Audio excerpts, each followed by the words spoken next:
Welcome to another video, Purple Political Talk here. Today's Sunday, August 15th, 2021, and today we're going to be discussing the 2024 presidential election and talk about a little bit more of an quote-unquote outlandish scenario in which this scenario is not really that realistic based on where, at least one of the candidates is. And this is a 2024 prediction between former President Donald Trump and First Lady Michelle Obama. I think that in many ways, this map is going to look different than many maps we've seen in the past, considering, Donald Trump and Michelle Obama's appeals. So it's going to be a very interesting prediction. But before we do begin, I want to remind you guys to like, subscribe, and to turn on post notifications to be up to date with our latest content. And also that channel memberships are now open if you would like to become a Purple Political Talk channel member. If you would like to become a Purple Political Talk channel member, you could do so by pressing the link down in the description or the join button next to the subscribe button. So now that we've gotten all of this out of the way, let's get started with the video. So I think that, again, like I was saying at the beginning of the video, this is going to be like a little bit of a dysfunctional map in certain ways. I think that Michelle Obama's and Donald Trump's appeals are drastically different, and you're going to see them, perform better in certain parts of the country. And I think that we have to remember some things. First of all, I'm going to talk about Michelle Obama for a bit while I fill in the rest of these safe states. That, she has the impact. Her husband was president, and I think without a doubt, her husband was a very polarizing figure for the United States. Whether you agree with this or not, I think it's just a reality. It's because of, Barack Obama's presidency that we got, the Bernie Sanders and Donald Trumps of the world.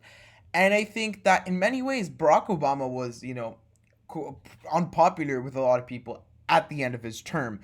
Now, we've seen former first ladies run, we've only seen one. We've seen Hillary Clinton. And, I think that she was different from her husband in the way that she was the unpopular one. But I think Michelle Obama would, really carry a different sort of, perspective when it comes to politics. I think that in many ways, a lot of the negativity that may be brought against her husband, Barack Obama, I think that since she wasn't really 100% involved, like Hillary Clinton tried to be with a big issue, I think that might help her out. Now, I think that another thing that, we have to talk about with Michelle Obama is truly, does she have enough political experience, and whether, people around the country are going to see that as, a detractor.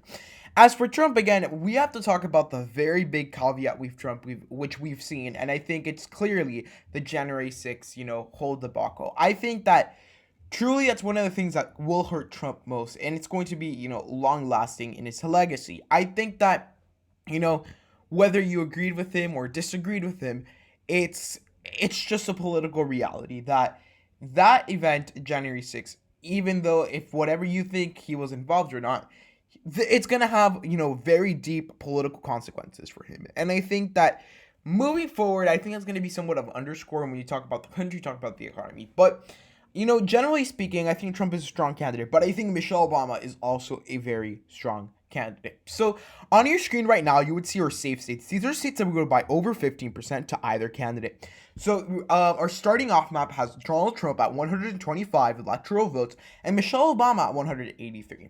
So let's start off by talking about some of these toss-up states, starting with the likely states, which are states that would go to either respective candidate by 5 to 15%. So let's start off with Michelle Obama. I think that in this race, Michelle Obama is probably going to be able to solidify, establishment Democratic states that really like someone like her husband. I think they're going to like her as well. I think that she has very good suburban appeal.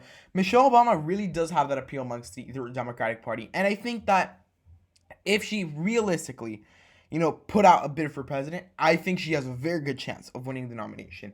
Places like Virginia and Colorado, I think, are places where she's going to excel, especially against Donald Trump. And I think she could win here by around 6 or 7%.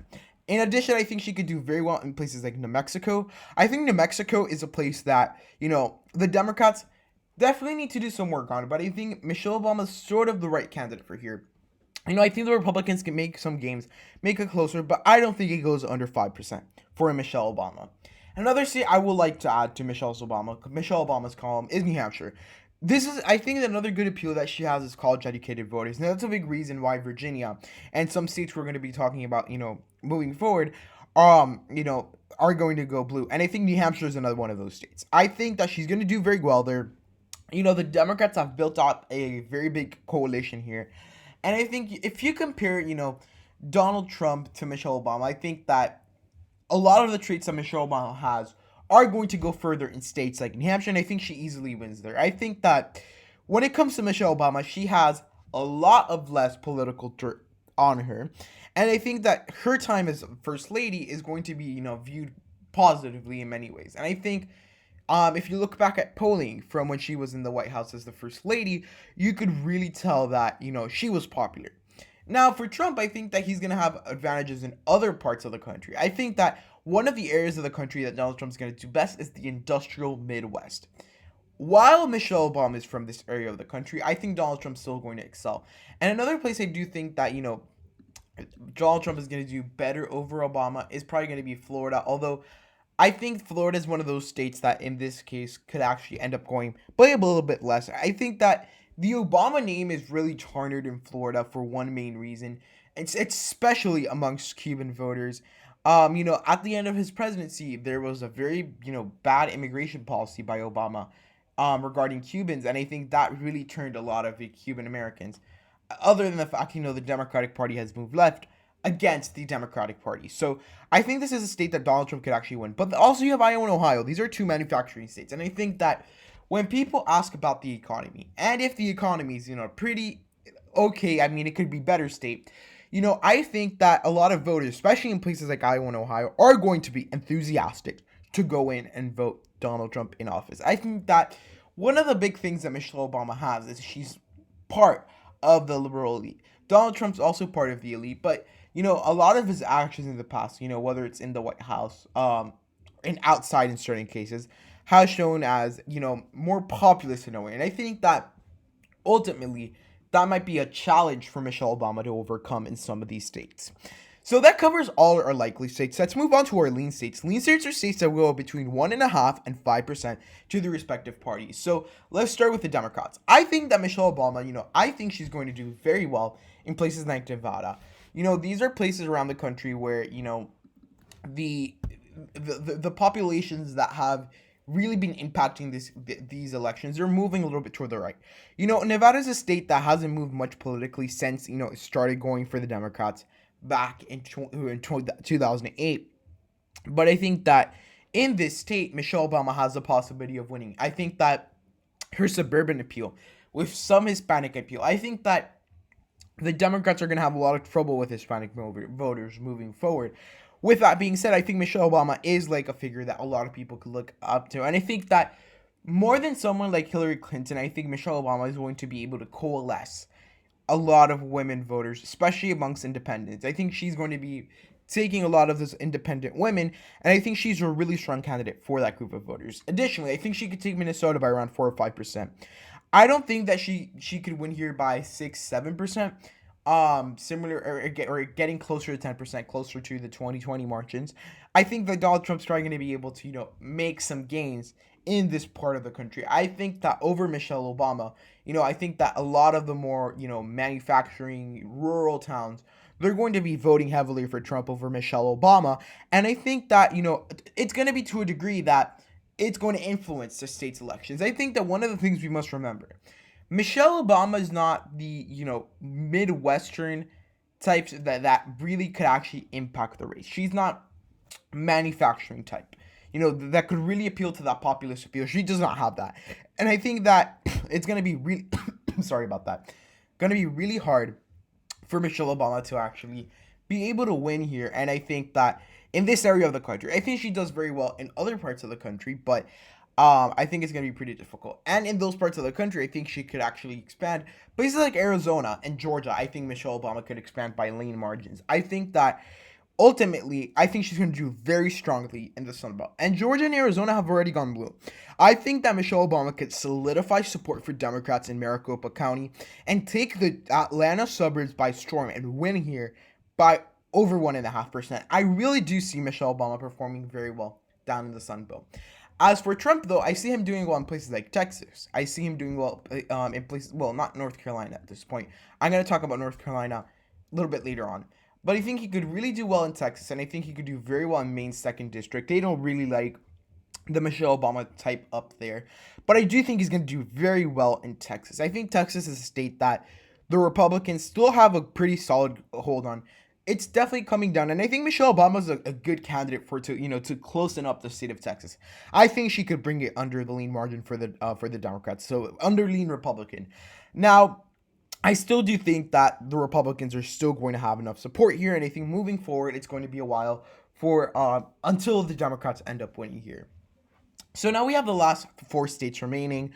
We have Wisconsin, Michigan, Pennsylvania, and North Carolina, and all of these states will go in the tilt column.